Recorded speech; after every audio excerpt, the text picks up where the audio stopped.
Welcome to episode 1 of the National Security Law Lectures. I'm Professor Bobby Chesney from the University of Texas School of Law and also the Strauss Center for International Security and Law at UT. And I'm very happy to be joined by Professor Matt Waxman of Columbia University, who chairs Columbia's National Security Law program. Matt and I are teaming up to bring you what we're calling the National Security Law Lectures. Simply put, it's a library of lectures on a growing array of national security law topics, and we hope it's going to be useful to faculty, students, practitioners, and really any person who wants to spend time thinking about what we think is a really fascinating area of law. We're starting here in this episode with an introduction to the field itself. It's from a teacher's perspective. First, Matt's going to describe how he organizes the topic, and then I'll describe what I do. And Matt, without further ado, the floor is yours. Great, thanks very much, Bobby. Let me go ahead and share my own slides.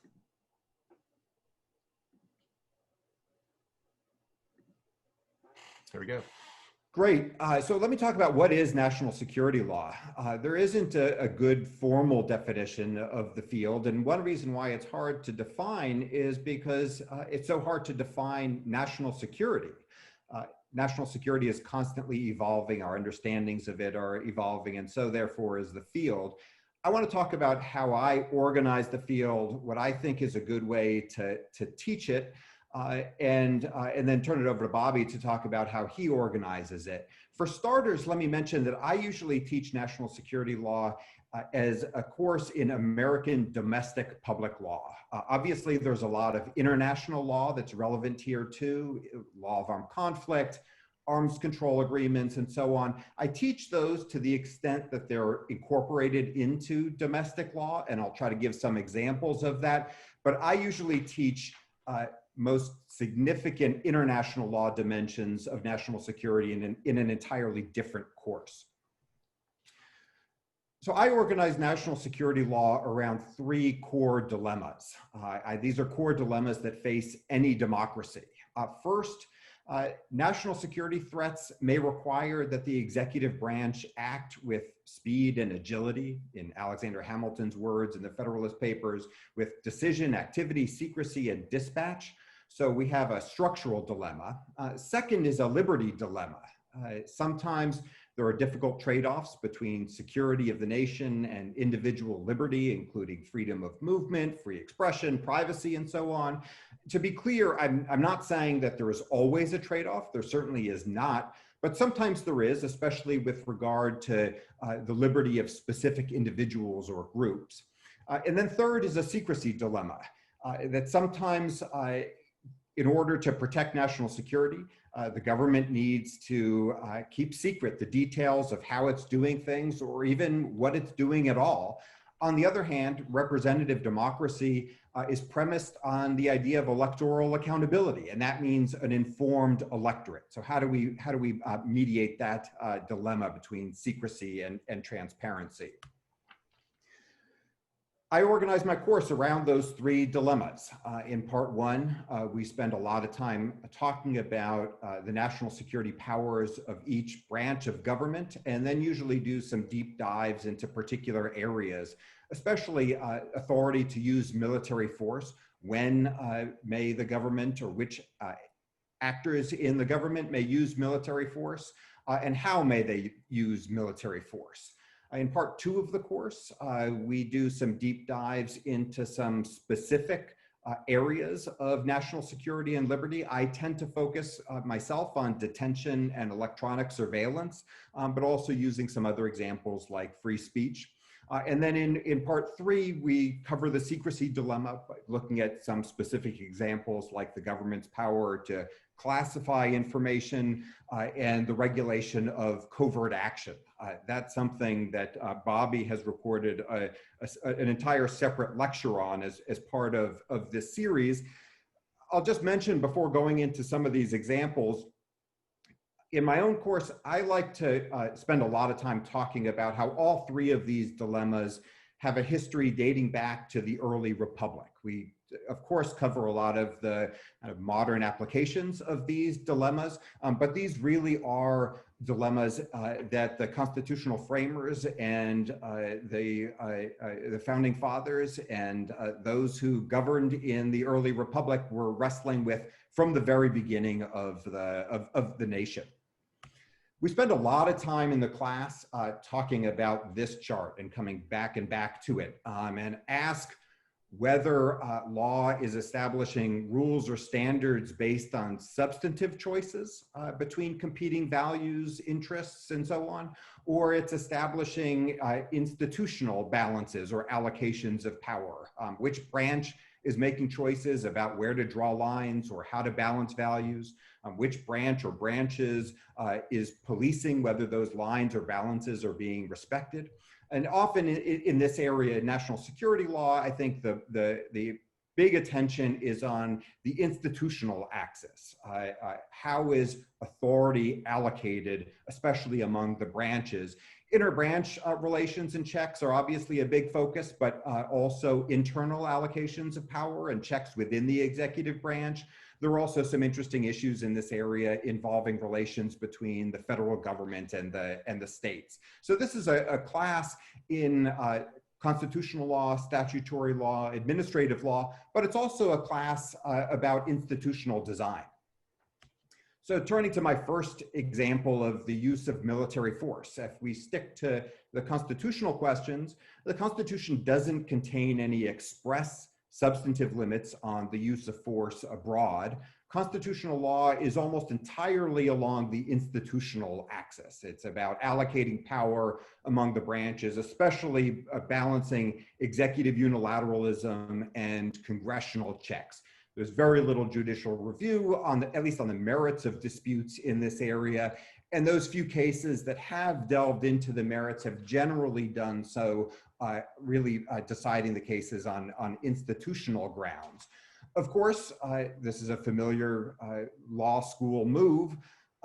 Where we strike institutional balances also has substantive effects. In this case, one of the big substantive effects is a balance between interventionism and restraint when it comes to using military force. Empirically, I think it's very debatable how big the effects on substantive balances between intervention and restraint, how big those effects are and why to different institutional balances. And I'll talk about some of those issues, both the balances and their effects, in a series of lectures that I'm doing as part of this series, all about war powers. Turning to part 2 of the course, I'll just use electronic surveillance as an example. This is an interesting institutional story because I think historically it sort of moves left to right on this graphic. It moves from a lot of executive unilateralism for electronic surveillance, especially for national security or foreign relations purposes. Then Congress gets in the game, courts get in the game, and sort of move the institutional balances back towards the left. After 9/11, things move back towards towards executive unilateralism. Congress reasserts its power and moves us back along with courts to the right. So a lot of kind of back and forth, left to right, as we look at the history of electronic surveillance. We also have some interesting institutional innovations in this area, like the Foreign Intelligence Surveillance Court, something that Bobby speaks a lot about in his lectures on FISA as part of this series. Once again, where we strike institutional balances also affects some substantive balances. Here we're often talking about balancing intelligence collection or intelligence analysis and privacy rights. Some of those balances are also, those substantive balances are also made in statute or in constitutional doctrine. A big question, I think, in this area is how well do the checks that we've created on electronic surveillance produce the kinds of substantive outcomes, especially privacy protections, that we're looking for.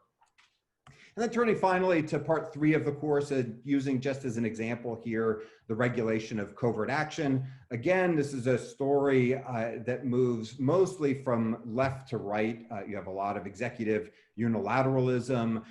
Following a period of reform, Congress gets in the game with some institutional innovations, the creation of congressional intelligence committees, special congressional notification requirements that Bobby talks about in his lectures on intelligence law.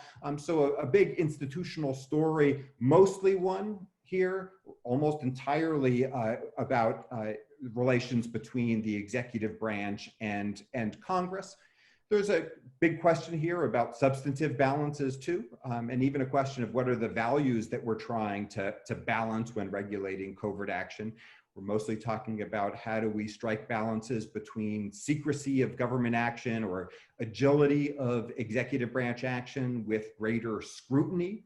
And we can ask ourselves, what do we hope to get out of those either greater secrecy or greater scrutiny? Are we looking to restrain covert action? Are we looking to get more effective covert action? These are, I think, big questions to explore in this area. And like I said, this is an area in which there's very, very little judicial review. And let me conclude on that point because it illustrates, I think, an important general one about this field.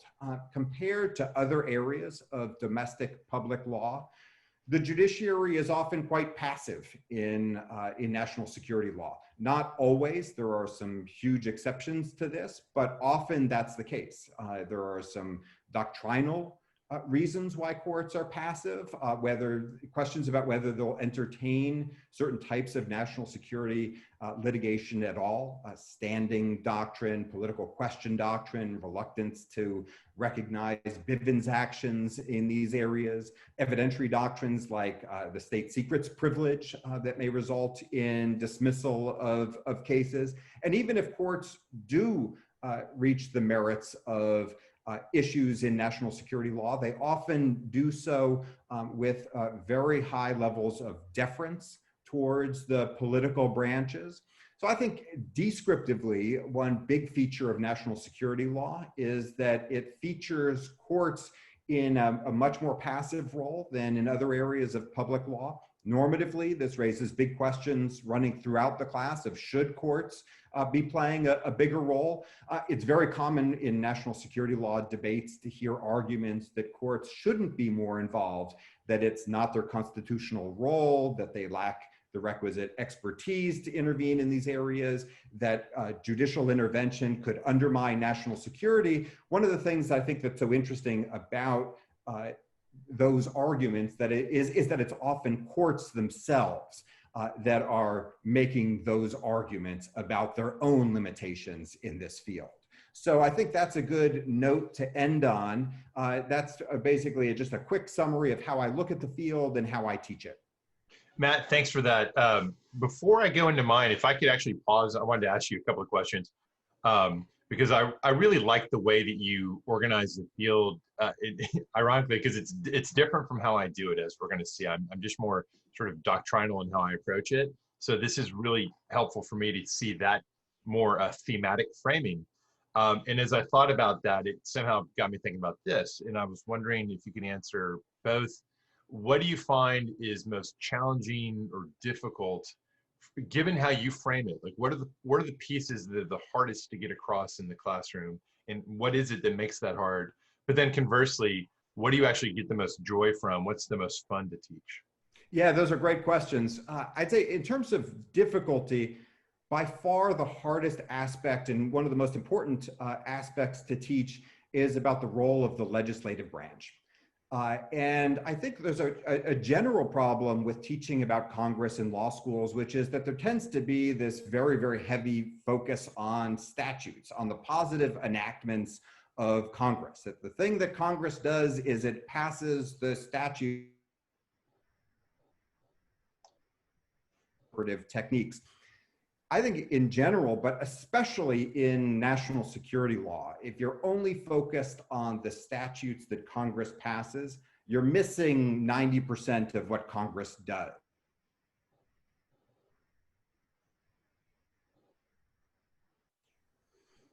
in general, but especially in national security law, Congress's role includes oversight, investigations, hearings, wielding power over appropriations or leverage for things like Senate confirmation in order to try to guide or constrain national security decision-making. Sometimes it's committees that have a lot of power. Sometimes it's even individual members, especially those who are very good at perhaps working the media or figuring out how they can use their leverage in order to try to influence national security policy, foreign policy, defense policy. So I think if you're focused only on the statutory aspect of Congress's powers, you're missing a lot of the action. This is hard to teach because there aren't, I think, good ready materials for teaching how Congress acts in this area in ways other than sort of statutory enactment. So that for me is the hardest part, is how do you teach the legislative branch? My favorite thing to teach, my favorite case every year I teach this, is teaching the Pentagon Papers case. This is a 1971 case about the power of the government, or lack of power of the government in this case, to prevent the publication of, by the New York Times and the Washington Post, their publication of a secret history of the Vietnam War. And the Nixon administration was claiming executive power to bar publication. And the Nixon administration loses that case. I like it for a few reasons. I enjoy teaching it for a few reasons. First of all, it's a great case for tying together all three of the dilemmas that I talked about. It's a case about a structural dilemma, it's a case about liberty dilemma, and it's a case about the secrecy dilemma. They're all present there. The materials are great, including oral arguments and some of the briefing. It's anomalous in the sense that, you know, I just concluded my talk by saying courts tend to be pretty passive in this field. This is an example where courts are much more active. They're not, the Supreme Court is not giving much deference to the executive branch in that case. And there's an interesting story, I think, about why at that particular period in the early 1970s, why courts were not as inclined to be as deferential. So it's an interesting story to teach in that way. It also, by the way, leads to another one of my very favorite cases, which is called the United States versus the Progressive magazine. I won't spoil the ending, but that's a case about publication of an article essentially about how to build a thermonuclear bomb. And the government is trying to enjoin publication. And I like that because it's sort of, it sounds like one of these crazy hypotheticals that you might make up as a law professor. We all know the law professor's favorite game of making up and challenging students with really extreme hypotheticals. The thing about national security law is you don't have to make them up. Emergencies, extreme cases are often not marginal to law. They're very, very important and maybe even central to it. You don't have to make up hypotheticals like, you know, what should courts do if the government rounded up 100,000 people based purely on ethnicity because military experts claimed it was necessary to do so to prevent, to defend the nation. We have those cases. And I don't mean to suggest that national security law is all about, or only about these big extremes. It's not. In fact, many students, I think, are somewhat disappointed to learn that a lot of national security law is pretty mundane. But I think emergencies and these extreme circumstances play a more central role in shaping law in this area than in other areas of public law. Yeah, so with that, Bobby, yeah. I'm interested to hear how you teach it. Okay, well, let me share my screen. Give me a thumbs up if you can see that. Did it come across? Great. Got it. All right, so let me jump right in. I want to flag something that I usually do right at the first class, and that's to confront head on the predicate question of what even counts as national security. If we're going to talk about the field of national security law, what is national security? That's a famously difficult thing to answer. And there is obviously no correct answer that draws a clear boundary around the field. there's some things that are sort of at the center, you know, combat operations, espionage. Everyone, I think, agrees that that's in scope for the field. But as you move away from the center and you get out towards the edges, you can get into a wide array of topics that may have some fair claim, especially if you're focusing on the indirect or downstream effects of things. I mean, eventually you could get to things like, just how's the economy doing? What about climate change? What about the state of public education in our country? All these things that some remove do concern national security. You have to draw lines somewhere. And so rather than trying to say, here's the one right way to conceptualize the field, I just want students to be sensitive to how reasonable people can disagree a bit about what's quite in scope and what's not in scope. And then I emphasize that, you know, we're constrained by time in a course anyways. We can only cover so many things, and here's what we're going to cover. Now, to talk about the definitional difficulties, to raise a separate predicate question, which is why it matters how you define the field. Beyond the obvious, it obviously matters in terms of how you decide what you spend your class time on, but is there a larger, deeper significance? And I think there is, and I think, Matt, your description a moment ago about how courts engage with national security litigation underscores exactly why it matters. For better or worse, the courts tend to treat cases that they, in some sense, conceptualize as national security cases differently. For many courts, historically, that's been more deferential, as you described. And then there's this countervailing view that there's a need for, you don't see it effectuated very often, but there's this countervailing view that you should be more aggressive with judicial review because the potential encroachments on rights and liberties can be so much greater here. So the stakes are pretty high. Now, I said that I tend to be less thematic and more doctrinally focused in how I actually break the course's potential scope into bite-sized bits that can be a framework for learning. It might be better almost to say it's more of a functional approach. That is, I single out some broad categories of things that the government does roughly, more or less, in the name of national security. And then under each of those headings are a series of more specific areas that the law in a particular way regulates. So there are a lot of different ways one could slice this up. I'm not claiming this is the only way or even the best way. It just happens to be my way. So here's what I do. One functional zone is a slew of activities under the heading of intelligence, and more about that in a moment. A second functional zone, or silo, if I can borrow from the slide, is warfighting and things associated with warfighting. Third, an especially capacious and broad area is what I'm calling statecraft. This isn't necessarily a use of the word statecraft that is commonly used in the national security law field, but I think it's a handy one. And I hope that as I unpack this silo in a minute, it'll become clear why I'm using that label. The short version is I'm trying to gesture towards the array of things, the broad array of things that the government does in its relationships with other governments or foreign actors that are not in the category of actual armed conflict or war, and at least to some extent are different from things I would have covered anyways under the intelligence heading. And then turning more of an inward focus towards the homeland. This silo could be called Homeland Security, could be called Homeland Defense, Domestic Security, just happens to be the label I'm using here.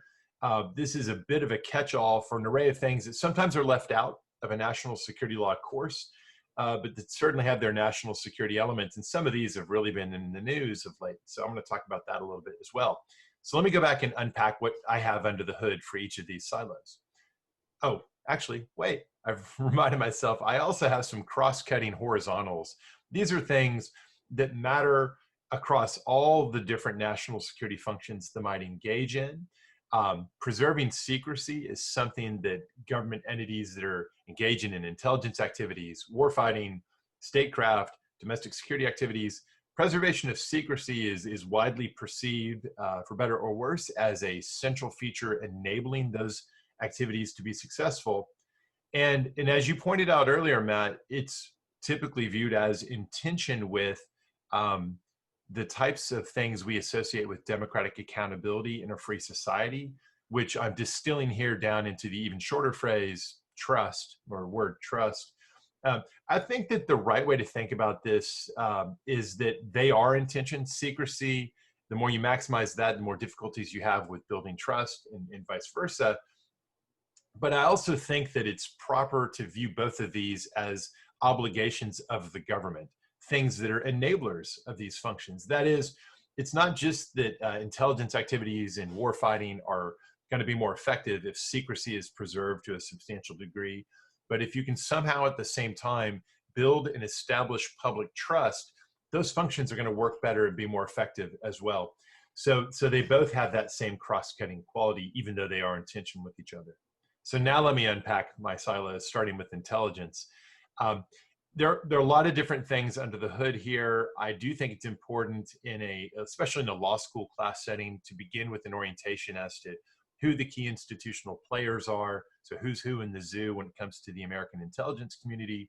I then think, for the way I like to approach it, that it helps to begin with some paradigm scenarios, making clear how legal protections for privacy and certain other legal protections come into play in some relatively clear-cut, and I say relatively very advisedly, but some clear-cut scenarios. For example, the set of rules that come into play when the intelligence activity involves collection of intelligence outside the United States against wholly foreign targets. There are complications, yes, but as a comparative matter, that's relatively straightforward. And by the same token, domestic investigative activity within the United States conducted by law enforcement agencies for law enforcement purposes, incredibly rich and complex area, but comparatively speaking, the rules are relatively straightforward there as well. And so I begin by touching on those two paradigms as paradigms and using them to get on the surface a lot of bread and butter things about the Fourth Amendment, about Title III wiretaps, grand juries, Executive Order 12333 and that framework for foreign intelligence collection. And then against that backdrop, then you start building in the complexities. And the main complications I focus on, like you, have to do with electronic surveillance. I talk about how there was a time when electronic surveillance was an intelligence collection topic domestically, separate and apart from foreign intelligence gathering and separate and apart from law enforcement investigation. I talk about what that was, the legal issues it raised, and the demise of that category. And that leads to some really great policy conversation as well. And then it also sets up the emergence in the mid-1970s, or I should say 1978 to be particular, of the Foreign Intelligence Surveillance Act. So we spent a ton of time unpacking how the bread and butter part of FISA, electronic surveillance, how that works. And then eventually we complicate it with other more exotic aspects of FISA, such as what's called Section 702. I talk a lot at this point about executive branch self-regulation. There's a lot of Executive Order 12333 here. And it's a lot of fun. The same way you were saying, it's really fun to bring out the Pentagon Papers case as a case study that highlights a lot of themes. I think that the rise and fall, at least for now, of bulk metadata collection and contact chaining, that set of issues is a really remarkable story that has a similar quality of having interesting elements of secrecy versus accountability and trust, the role of the judiciary versus other institutions. It really hits on all your themes as well. So that one is very similar, I think. And then I move away from that collection-focused aspect of intelligence, knowing that we're knowingly leaving behind some of the other things intelligence agencies do, because I'm going to come back to that under the heading of statecraft. And in the meantime, I pivot over to the Defense Department and warfighting in a relatively conventional sense. So under this heading, there are so many classic issues of national security law. Again, there's some amount of work to be done introducing the institutions. And then I break it up in a way that tracks some of the lectures, Matt, that you've given for this National Security Law lecture series on the Constitution and war powers. First, questions about the initiation of force, the decision to threaten or use force. There's obviously rich domestic law here. There's the Constitution, there's the War Powers Act, there's authorizations for use of military force. And then there's the international law layer with the UN Charter and the Jus ad bellum. Separate from that, then you get into questions of legal regulation of the actual conduct of hostilities. there is some US domestic law here, and some of it in certain settings is really interesting. And you can use the interrogation controversies and the torture controversies of the post 9/11 period as a great wedge into that. Gets you focused on the War Crimes Act, gets you focused on the Torture Act. You can bring other things to bear as well. You can get the UCMJ, or the Uniform Code of Military Justice, into the picture. But of course, a lot of that also requires engagement with the underlying international law framework. The law of armed conflict, also known as international humanitarian law, of course, is a course unto itself, but it's important to bring in the cardinal principles and some of the key applications. And then there's got to be some engagement with international human rights law as well, in no small part because you've got to talk about the peculiar way, the almost unique way in which the United States government approaches that particular body of international law and relates it to our warfighting activities. And you have to contrast that with how it is from the perspective of the allies with whom most of our warfighting takes place in coalition. And so the coalition complications have a lot to do with international human rights law. Now, all of that, of course, leads, if time permits, if the interest of the instructor and the students call for it, to engagement with things such as the International Criminal Court, international criminal law and institutions. And you can really go down the rabbit hole here, beginning to spend time with US military commissions and contrasting them with international bodies. But I also want to make sure that we mention that there is a piece that you cover in one of your lectures for this series, but that's often neglected in classes, and that is the control of the process of ending war. When does war end? Which institutions have primary responsibility here? Can the courts second guess the executive branch on that point? Huge issues. Turning to statecraft, I said this required a bit of unpacking, so here it is. With statecraft, I'm using this as a shorthand for a variety of tools that are in the US government's toolkit, and by extension in any other government's toolkits, though the efficacy of these tools varies from state to state. What are some of them? This isn't a complete list, but these are some of the ones I like to focus on. I divide it first into those that are used in an overt way, where the responsibility of the US government is not hidden, so separate from covert action. We'll get to that in a moment. Obviously, diplomacy is a big part of this. There are interesting legal questions here to explore regarding the president's role as the Curtis Wright decision put it, the sole organ of the United States in foreign relations. There are, in fact, interesting foreign relations law and separation of powers questions that arise here.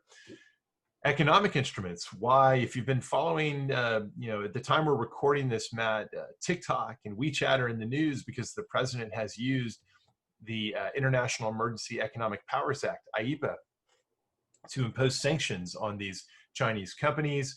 That's a great illustration of the fascinating and complex legal issues surrounding the various economic tools that Congress owns as a constitutional matter, but in practice has delegated by statute in extremely generous and broad ways to the executive branch. So I think these days an IEPA segment of the course is a really valuable thing to have. Arms control, endlessly interesting and complex, though often hard to come to grips with in a single national security law class. The use of civilian criminal prosecution as an instrument of statecraft. We see this a lot of late with prosecution of persons said to be agents of, say, the Ministry of State Security in China for hacking activities, commercial espionage activities. These are important instruments of statecraft. They link up with the idea that one thing countries can do against one another is naming and shaming them publicly. And then we need to note there are uses of the military or perhaps the assets of other agencies using platforms that seem military in nature because of their kinetic effects or potential kinetic effects in circumstances that do not appear to be armed conflict. Now, that might be something that's it's an airstrike, lethal use of force, but in a context where there's at least some debate about whether the context is armed conflict, or it might be something more in the nature of how US military assets like US naval vessels can be used in circumstances such as, again, at the time of this recording, we just had a big seizure of oil being shipped from Iran to Venezuela in violation of sanctions. Situations like that where the Navy might get involved, counter piracy. There are a lot of circumstances like that that are part of statecraft as well. Next, we have the covert statecraft tools. Traditional covert action is an incredibly rich topic, as you described earlier, Matt. And then there are things that are done that may or may not count as covert action from a US statutory perspective, but they're done in the cyber domain and have a lot of significance and salience in current policy debates. And that actually also at least partially encompasses what I'm separately naming here as information operations. This question of how we, as a United States government, respond to what other governments like the Russian government cause to happen in the information domain, and questions about what, if anything, the United States government can or should do of a like kind. You could classify that under the covert heading, or under responses to covert activity from abroad, but it's also kind of useful to break it out as its own sort of complex advanced case study at the cutting edge. Now, what else have we got? I said there were a slew of activities under the heading of domestic security. What are some of those? Well, a lot of the stuff's, of course, been in the headlines since at the time we're recording this, we are still in the throes of the COVID-19 pandemic. But some natural disasters are more episodic, and there are interesting elements of homeland security that one can cover, talking about responses to one-off activities or time demarcated activities like a massive hurricane, like Hurricane Katrina, Hurricane Sandy. And then, of course, when you're recording in 2020, you can't help but notice that there's a lot of legal issues under the heading of how we respond to sustained natural disasters, such as pandemics. And by the same token, issues ripped from the headlines today remind us that domestic unrest, whatever the underlying cause for it may be, when it begins to spill over into potentially violent or actually violent confrontation between government authorities and protesters, there are an array of issues that might not be covered in another course, and therefore might be a fit topic for a national security law course. And if you're going to do that, you'd want to get into the rights of protesters and others expressing themselves, the relevant criminal law that is perhaps set in tension with those expressive and assembly rights. And then, as we've seen in 2020, there are really difficult and important legal issues, statutory interpretation issues, maybe constitutional issues about who exactly controls law enforcement authorities, both as a matter of federalism and especially as a matter of departmental control.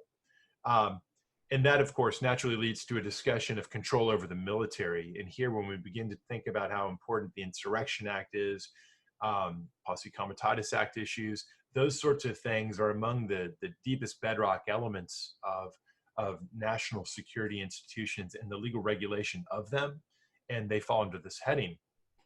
Mass casualty disasters set in motion a lot of interesting and often unstudied issues about which authorities go with which institutions. I've included immigration here for a particular reason, not because immigration writ large is necessarily or should it all be thought of as a national security threat. That's not remotely what I'm suggesting. If you know about how immigration law works and you're steeped in the details, you know that there are certain authorities that are national security scenario authorities within the institutions and authorities and regulations of immigration processes. So special authorities for removals, special authorities for continued detention, even when removal seems not currently possible, that have to do with claims of national security threat. A lot of that connects with counterterrorism. So this is a place where that could be mentioned. And then, of course, you have to unpack what's under the hood, legally speaking, or doctrinally speaking, when we talk about secrecy and trust and the tension there. It is really great here to do, Matt, what you said you definitely do, which is to bring out that tension and have that really be elevated and lifted up in the conversation so no one can look past it. And then against that backdrop, look at different scenarios. I think it's helpful to start with the fact that there is, in fact, hostile or adversarial espionage directed against things that are, in fact, properly considered secret, and to look at how certain institutions have certain authorities to try to guard against the efforts of whether it's the Russians, the Chinese, or any other entity that's trying to steal the nation's legitimate secrets. How does law speak to that? And then begin to contrast it with other scenarios. And before one gets into leakers and whistleblowers of the kind that the government itself may not be so excited about, let's focus first on the scenarios where those leading government officials are the ones doing the leaking, the common Washington practice of the authorized leak or the quasi-authorized leak, and then start talking about Snowden type scenarios, unauthorized leaks. How does the law intersect with those scenarios? And how, if at all, is that different from whistleblowing? I've had examples in recent years that remind us of just how precise in particular the statutory frameworks of protections for whistleblowers can be, and how it can really matter just how Congress has defined that authority. Separately, the tension between secrecy and accountability comes up in the litigation context. When you have people who claim constitutional, statutory, or other injuries and they want to go to court, but the nature of the claim is one that puts into issue the nation's secrets or claims that it does, that leads to the state secrets privilege and other things like the Classified Information Procedures Act. And similarly, statutory requests to the executive branch for production of information under the FOIA statute, Freedom of Information Act litigation, that often can be met with a secrecy claim. Very similar types of issues arise there. Last, again, illustrated repeatedly in recent years, the tensions that arise when the executive branch claims various forms of privilege or sometimes even immunity from congressional process. And this goes to your point, Matt, about how so much of what Congress does that matters in the national security space, it's not just this, or even mostly the statutes Congress enacts, it's the oversight activity, both formal and informal, the hearings, et cetera. And this often is met with resistance from the executive branch, more in recent times than we've seen for a long time. And this generates a whole host of complex issues. And I think I can stop there. That's how I break it up, Matt. Again, it's a functional model that tries to walk students through a set of institutions and actions they engage in, and then the various slices of law that both enable and constrain those activities. And I do try to bring out the themes as we go, but listening to how you describe how you do it, it does make me think that I should probably open, maybe by making them watch this video. And if you're watching this because I'm making you watch it, well, this is where the idea came from. Making us all pay more attention to the thematic elements before we get too far into it. And so I'll stop there. Great, Bobby. Thanks for that. I really like your point about emphasizing the need to maintain public trust in national security powers, national security agencies. Big question about whether the political system is willing to tolerate certain vast national security powers. And that helps, I think, really hit home a point running through courses in this area, which is that legal constraints limit national security activities, but they also enable them in the first place. Yes. So I have two questions for you. One, you've been teaching national security law for almost 2 decades now, and I'm curious to hear how you've seen the field change during that time, and especially the emphasis of your own emphases in what you teach. How is a national security law class in 2020 different from one in 2010 versus one in, let's say, September 1, 2001? And second, what's driving those changes? What are the big factors that on a year-to-year basis or over time have really pushed an evolution in what you choose to emphasize? So I love that prompt, because in my scholarly work, in my identity as an author who writes about these things, I've covered a lot of different topics, but at least in my own mind, probably only in my own mind, there's a common theme in which what I'm trying to unearth is how certain factors, certain variables are changing over time and in dynamic relationship with the legal system, both causing the legal system to shift over time, but also the legal system is having its effect on those factors. And so I usually frame it, to simplify it a little bit, I think of 3 variables or vectors. One is strategic change, one is technological change, and one is political change. And again, I think those three factors are in dynamic, both directions relationship with all the different types of law: constitutional, statutory, international, et cetera. And I think it's possible to best understand how national security law as a field evolves over time, and how we explain why the coverage of the courses tends to shift over time by accounting for those actual factors. So, for example, strategic change. 9/11 is a great example of this as a crystallizing moment or an inflection moment where it's not that the change had happened overnight, but a long-running change involving the relative capability of non-state actors to do adversarial things that would rise to the first tier of the federal government's concerns in terms of what it treats as a strategic problem that has to be not just sort of managed at a lower level, but treated as a first on the agenda action item. That had been a change underway for quite a while. It doesn't all change at one moment, but the 9/11 attacks crystallized things and upset the chessboard in a way that brought that to the fore and set in motion a whole set of activities and events that then became the focal point for national security law. I mean, everything shifted to being all about counterterrorism and the different things governments do under that heading. For a very long time, it's really only in recent years that other, both more traditional topics about great power competition and novel topics like cybersecurity began to reclaim some of the terrain and the mental space and the time and the headlines. So strategic change absolutely does that. And speaking of cybersecurity, as great powers and near peer competitors or regional rivals, whatever we want to call them, all begin to flex their muscles in the cyber domain, we're seeing an example of how that shifting strategic landscape has begun to draw the legal system, both in response to that and studying it, into the picture as well. Now, that is also a big story about technological change.